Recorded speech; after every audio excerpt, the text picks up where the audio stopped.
dhimma ajjeefamuu jaal Haacaaluu irratti artistoonni fi hayyoonni Oromoo akkas jechuudhaan dubbataniiru. Artistii Kadir Martuu sirna osoo hin taane isin kan gatii qabsaa'ota keessanii hin beeknetu qabsaa'ota galaafata. Waloolataa Qana'ii lola dhiisii gali jettee nagaa wayyaa gali jettee nuti obbolaanii gali jettee si'a 20 kakatte. Artistii Haftaamuu Lamuu gochaa sukkanneessaa jaal Haacaaluu irratti fudhatame nan balaaleffadha. Xiinxalaa siyaasaa obbo Jawaar Mohammed barruu akkanaa barreesseen beekuu garuu yeroo dhumaatiif yaada kiyya nan ibsadha. Egaa guutummaan isaa maal jedhan kan jedhu kunooti hanga xumuraatti dhaggeeffadha. Artistii Kadir Martuu akkas jechuudhaan katabeera. Sirna osoo hin taane isin kan gatii qabsaa'ota keessanii hin beeknetu qabsaa'ota galaafata. Har'a Haacaaluu jettuu kaleessa daboo tokkollee isaaf hin baane. Amma calliftanii suuraa isaa qofaa poostii gootu. Suuraa poostii gochuu fi olola odeessuun erga lubbuun isaa darbee bu'aa isaaf hin qabu. Oduun keessan galabaadha kiiloon kaasuu qabsaa'ota kabajuun hojii fi gochaan haa mul'atu jecha qofaan miti jedham. Itti dabaluudhaan waloolataa Qana'ii Aagaa akkas jedham.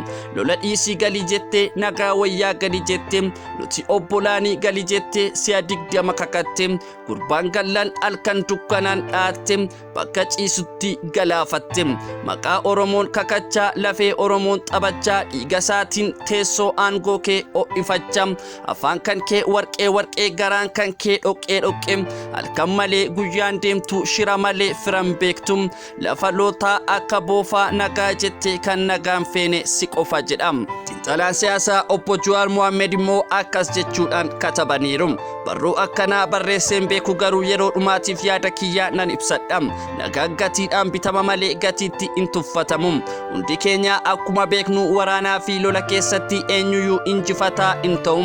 Garuu lola hunda caalaa kan miidhuu fi gadoon isaa dhaloota booruu balleessu namoota nagaa filatanii meeshaa kaasan irratti dabaa raawwachuudha.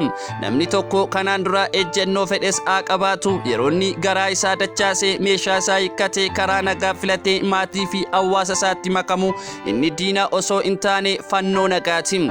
Yeroo namoota akkasii acuucnee gidirsinee yookaan lubbuu isaanii irratti xiyyeeffanne tokko seera waraanaa addunyaa harka kan kennate eeguun mirga namummaati. Cabsuun yaadni waraanaati. Lama safuu fi seera gadaa aadaa keenya keessatti namni harka kiyya jedhee hin tuqamu safuudha. Sadii gadoo dhaloota gochi akkasii barruu dhalootni akka wal hin amanne haaloo fi lola xumura hin qabne keessatti akka dadhabu taasisa. Nagaan kan dhufu waadaa seenamee kabajuun malee namoota amananii galan doorsisuu fi miidhuu miti. Gochi akkasii namoota lola keessatti afan biroos akka nagaa hin amanne gochuun dhigbaanaa dheeressa. Amsakom qaamoleen nageenya kabachiiftanii fi hooggantoonni mootummaa kabaja seeraa fi mirga namoota karaa nagaan galanii eeguun dirqama keessanii. Hawaasni keenyaa fi jaarsoliin biyyaa dubbii akkasii irratti sagalee keessan dhageessisaa akka jiru deeggaraa safuu keenya eegam. Nagaan haa ijaaramu malee hin diigamu. Dhaloota haaloo fi lolaan dhumaatu osoo hin taane dhaloota wal amanuu fi nagaan waliin jiraatu ijaaruu fi har'a waadaa keenya haa kabajnu.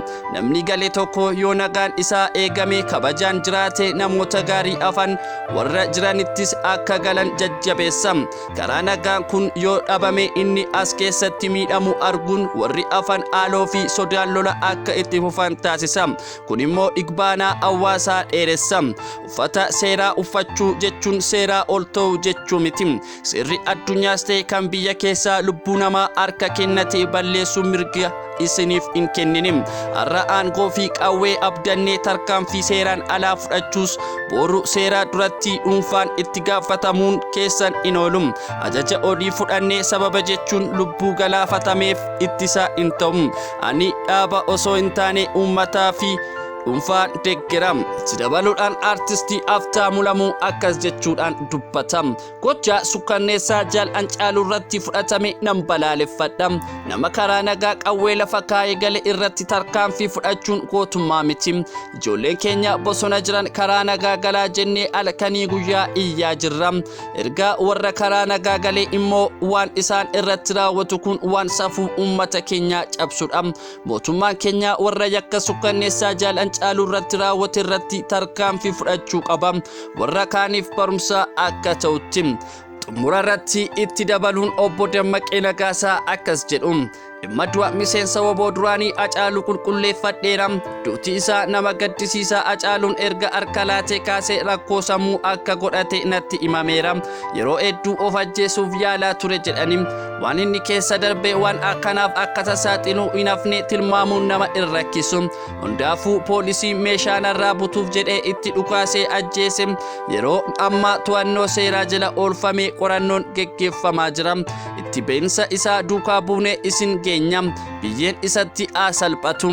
Armeen isaa kanaan dura sababa isaatiin of ajjeesanii fi Waaqayyo lubbuu amaaru. Gaagama akkasii kana gariin naggaada siyaasaa godhachuun nama gaddisiisa.